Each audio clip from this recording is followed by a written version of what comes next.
Hello guys! Good morning! Nandito na naman kami. Linis time! Trabaho na naman. Kayo na naman. Life in Canada, everyone. Ito po yung nilinis namin. Guys. Ito yung washroom. Nilinis namin to. Malaki ang pera ng paglilinis, guys. Compared to restaurant. Ganyan. Kasi nagtrabaho ko ng Tim Hortons for 15 years. Yung kita hindi malaki.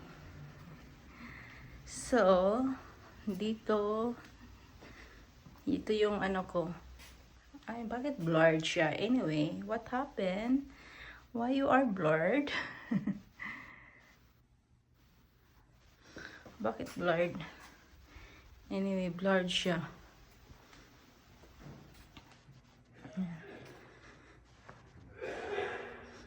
Ito yung labas dito sa work namin.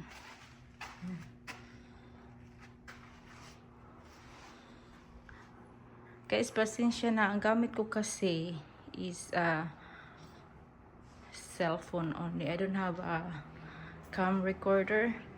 Yeah, I'm with my husband. He's the one doing the vacuuming, the dust mopping, and I'm the one cleaning the washroom. So this is a big place, including inside there.